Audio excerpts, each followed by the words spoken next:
One word we should all expect to hear a lot over the next 4 years as Donald Trump begins his second term in office is tariffs. Tariffs are going to make our country rich. Simply, you will have to pay a tariff. We're going to put very serious tariffs on Mexico and Canada. We have one very big power over China, and that's tariffs.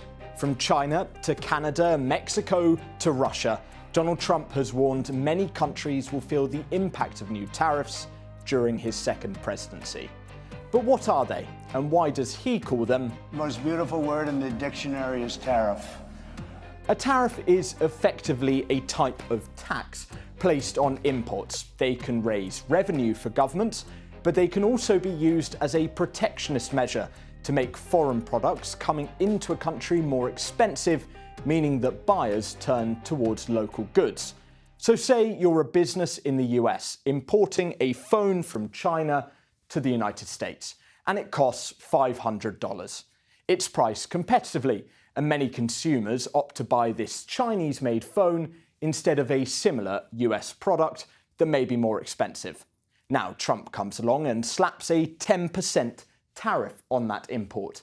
Suddenly, you as the business have to pay a $50 tax to the US government. So then you have a choice. Do you absorb that cost, which could hit your margins, or do you instead pass it on to the consumer?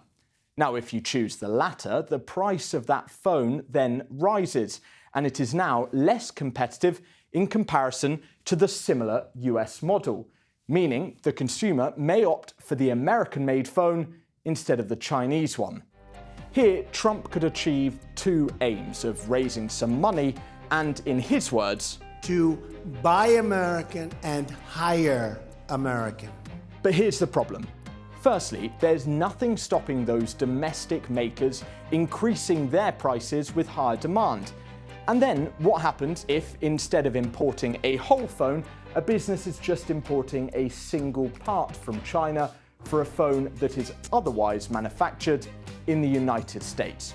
Then Trump puts that 10% tariff on, meaning that part is made more expensive.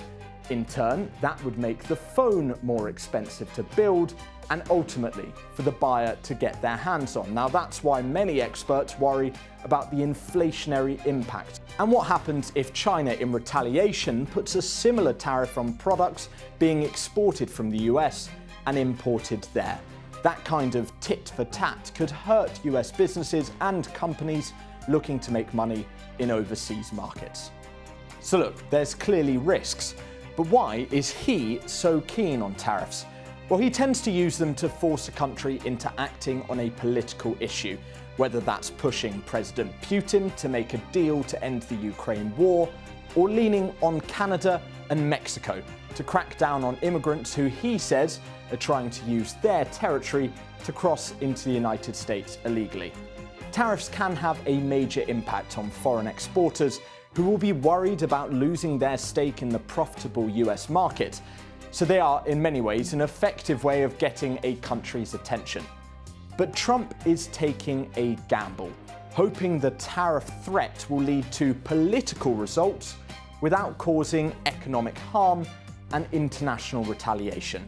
And if that gamble doesn't pay off and we do see a trade war because of his moves, that could have an impact across the world and here in the UK.